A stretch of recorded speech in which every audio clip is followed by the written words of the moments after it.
Bonjour à tous. Le 12 février 2025, Donald Trump et Vladimir Vladimirovitch Poutine se sont parlé assez longuement au téléphone. À l'issue de cet appel téléphonique, le président Trump s'est rapproché du président ukrainien Volodymyr Zelensky et lui a demandé à ce que celui-ci accède à toutes les demandes de la Russie. Donald Trump, au passage, s'est même livré à quelques déclarations selon lesquelles Vladimir Zelensky serait un dictateur, qu'il aurait déclenché la guerre contre la Russie, qui risquait d'entraîner le monde dans une troisième guerre mondiale. C'est donc la totalité du narratif russe qui a été repris par le président américain Donald Trump. Le 5 mars, Volodymyr Zelensky n'ayant pas accédé aux demandes de Donald Trump, le 5 mars 2025, le président américain a suspendu l'aide militaire à l'Ukraine. Alors, c'est ce qu'avait fait Joe Biden, je rappelle, pendant 6 mois en 2024. On a cessé de livrer des armes à l'Ukraine. Il restait 4 milliards de dollars d'armes américaines votées et prêtes à être livrées, qui ont été, donc les livraisons ont été suspendues. Mais ce qu'a ajouté Donald Trump, c'est qu'il a cessé de fournir les informations satellitaires sur les positions russes sur le front ukrainien.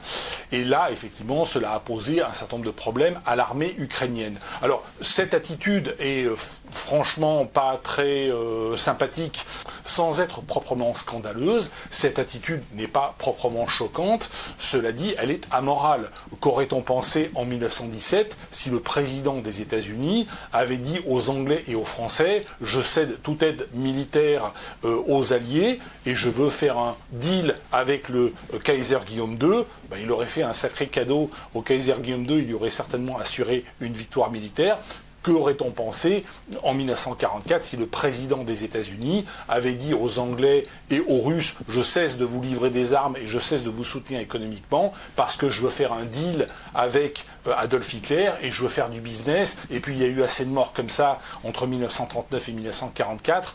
Donc l'attitude de Trump, elle est franchement amorale, mais elle n'est pas choquante outre mesure puisqu'il a été élu non pas pour défendre les intérêts de l'Ukraine, mais pour défendre les intérêts du peuple américain. Donc j'essaie de me mettre dans la position de Donald Trump et dans la position des électeurs MAGA qui disent après tout l'Amérique d'abord, America first, et même America only, uniquement l'Amérique. C'est une attitude que je peux parfaitement comprendre. Le problème qui se pose, c'est l'écrasement de l'armée ukrainienne à Koursk en 24-48 heures à partir du 6 mars. Alors il faut revenir un petit peu en arrière.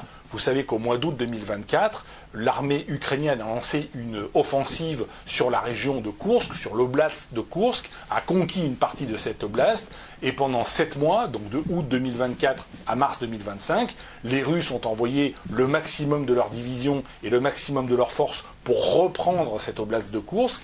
Ils n'y sont pas parvenus, ils ont même été aidés dans cette opération par la Corée du Nord qui a envoyé des soldats d'élite. Elle a envoyé 11 000 hommes, la Corée du Nord. Sur les 11 000 hommes envoyés, 4 000 sont morts, 4 000 sont blessés graves, donc c'est une défaite terrible.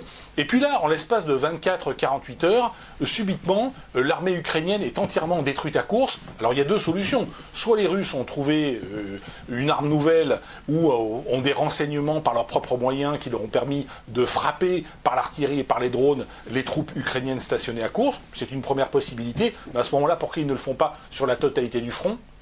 Deuxième possibilité, ce sont les États-Unis qui ont donné les informations satellitaires à l'armée russe, donc Donald Trump qui a trahi l'Ukraine, qui a trahi ses alliés et qui a donné l'information à l'armée russe pour que celle-ci puisse écraser l'armée ukrainienne à Koursk. Et c'est pas moi qui le dis, ce sont les généraux ukrainiens. Donc c'est une hypothèse audacieuse qui va avoir des conséquences politiques et économiques absolument dramatiques pour les États-Unis et pour le monde libre, mais les États-Unis en particulier. C'est le sujet de cette vidéo. C'est parti.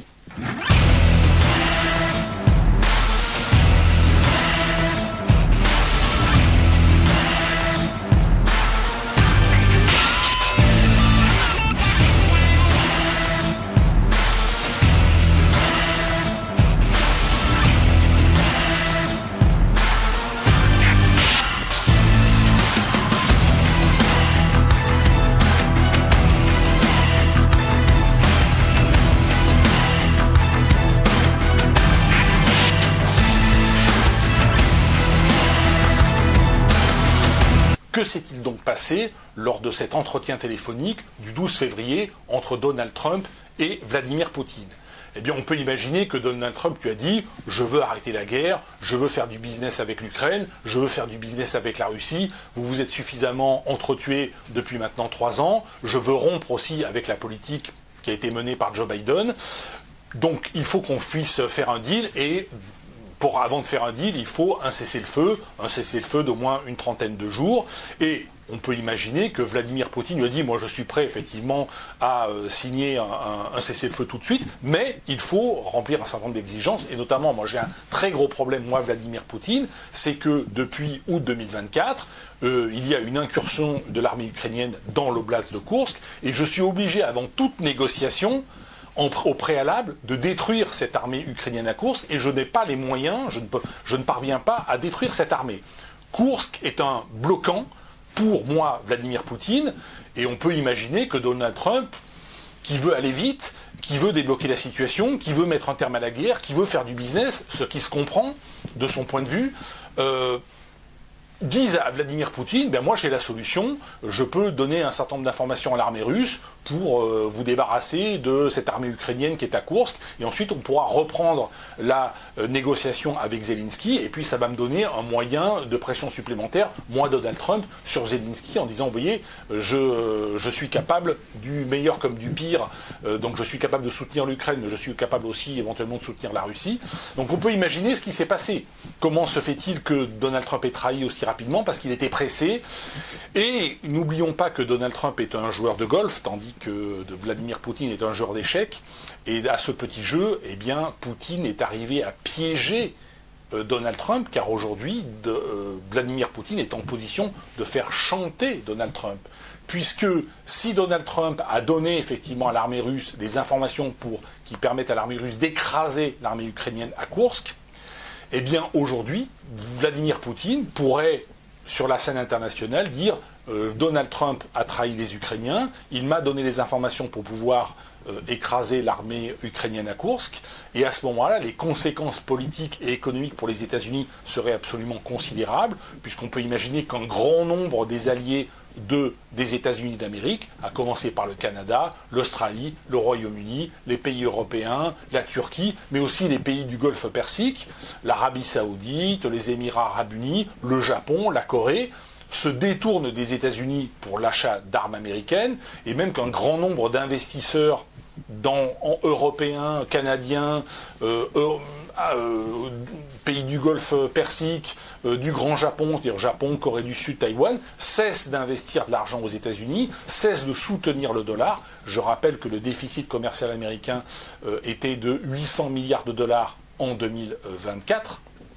Ce qui est absolument considérable, et donc normalement le dollar devrait s'écrouler s'il n'est pas soutenu par les investisseurs internationaux. Donc une telle déclaration pourrait aboutir à un écroulement du dollar et donc à une forte inflation des prix aux États-Unis, ce qui déstabiliserait l'économie américaine et qui naturellement déstabiliserait Donald Trump.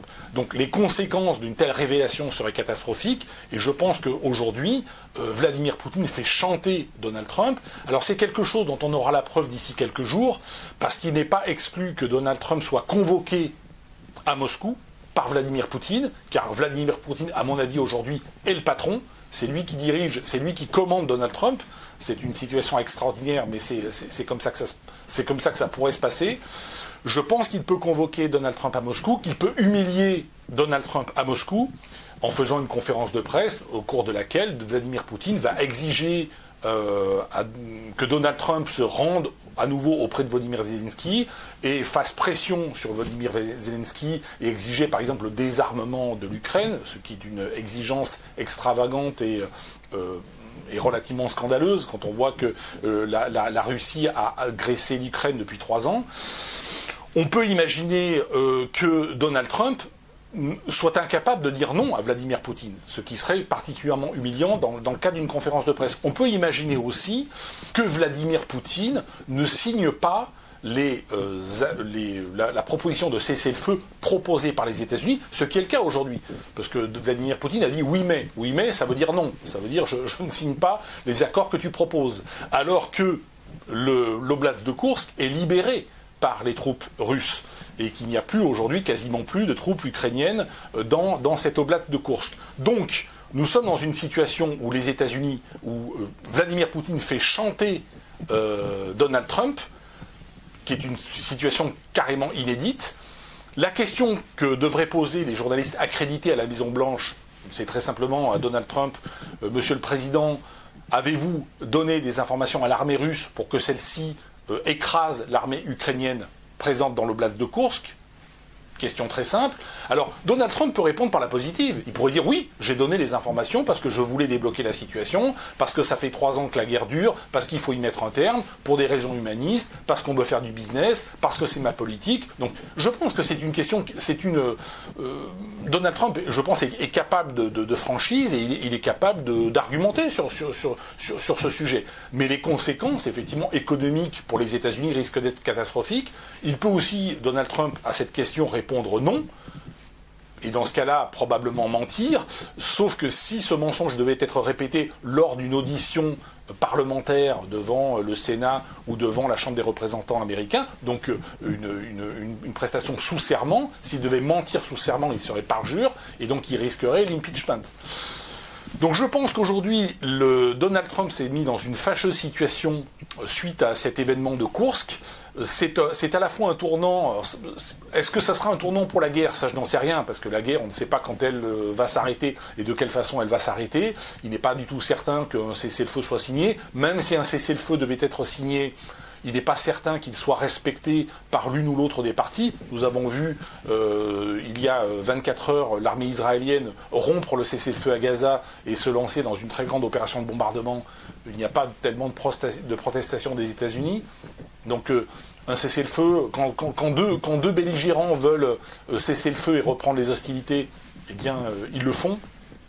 Donc il n'est pas certain que même s'il y a un cessez-le-feu signé, qu'il soit véritablement respecté. L'état actuel des choses, c'est que l'armée ukrainienne aujourd'hui s'organise pour se passer de l'aide américaine. Il faut être très clair. J'ai entendu Elon Musk dire aux Ukrainiens qu'il était capable de supprimer et de suspendre la prestation de Starlink qui est utilisée par les Ukrainiens. Mais les Ukrainiens ont des solutions de secours, que ce soit en termes de renseignement ou que ce soit en termes de communication sur le front, parce que les Européens mettent à la disposition de l'armée ukrainienne des solutions qui sont à certains égards moins efficaces que les solutions américaines, mais qui sont quand même des solutions qui existent, des solutions de contournement. L'armée ukrainienne a prouvé sa résilience depuis 3 ans. Je rappelle qu'il y a 3 ans, les forces russes avaient 20 fois plus d'artillerie, 20 fois plus de chars, 20 fois plus d'avions que l'armée ukrainienne. L'armée russe avait une marine dans la mer Noire, une flotte de guerre, ce que l'armée ukrainienne n'a pas. Et aujourd'hui, nous sommes pratiquement à l'égalité des forces en termes d'artillerie, en termes de chars, en termes d'aviation. Les Ukrainiens vont bientôt dominer puisqu'ils se font livrer des F-16 et des avions Mirage 2000 livrés par la France. Donc ils sont en train d'être dans la domination aérienne. Donc la situation, elle va de mieux en mieux sur le plan militaire, sur l'ensemble du front, on va dire, ukrainien. Donc l'Ukraine n'est pas du tout en péril. La Russie, elle est ruinée. Je ne vais pas revenir sur le sujet. Et d'ici, je pense, d'ici moins 1 an, de toute façon, la guerre va s'arrêter parce que la Russie n'aura plus les moyens de poursuivre ce combat. Mais je ne sais pas exactement comment cette guerre va s'arrêter. Mais nous avons aujourd'hui un sujet sur le fait que Vladimir Poutine est en position de faire chanter et d'être le maître chanteur de Donald Trump. N'oublions pas que Vladimir Poutine n'a pas été élu. Il a été élu dans des élections complètement bidons. Ses opposants politiques sont assassinés ou emprisonnés. Je le rappelle, c'est Vladimir Poutine véritablement l'agresseur de l'Ukraine, c'est Vladimir Poutine véritablement le dictateur. Trump a voulu négocier avec Vladimir Poutine, qui est un maître chanteur professionnel, et je pense qu'il s'est fait avoir, malheureusement pour lui. Alors, est-ce qu'il va assumer la bêtise qu'il a fait à Koursk, ou est-ce qu'il va répondre à côté de la question, ou est-ce que la question se posera peut-être dans quelques mois, dans quelques années, mais elle se posera de toute façon tôt ou tard, ce qui sera quand même un grand scandale, et les États-Unis vont le payer cher. Je pense sur le plan économique, parce que beaucoup d'alliés aujourd'hui des États-Unis, qu'ils soient européens, qu'ils soient asiatiques ou au Proche-Orient, vont se détourner de la puissance américaine qui est aujourd'hui, qui n'est plus une puissance, on va dire, fiable. et qui n'est plus un allié fiable en réalité, puisque c'est un allié capable de rompre ses alliances et pendant le combat trahir pour un pays comme la Russie. Alors demain, les États-Unis peuvent s'allier avec la Chine, peut-être contre le Japon, contre Taïwan. On ne sait pas si c'est dans l'intérêt des États-Unis. Pourquoi Donald Trump ne ferait-il pas un deal avec la Chine? C'est une question qu'on peut poser, ou avec l'Iran. Après tout, pourquoi pas? On peut tout imaginer. Voilà, merci à toutes et à tous, et je vous dis à bientôt.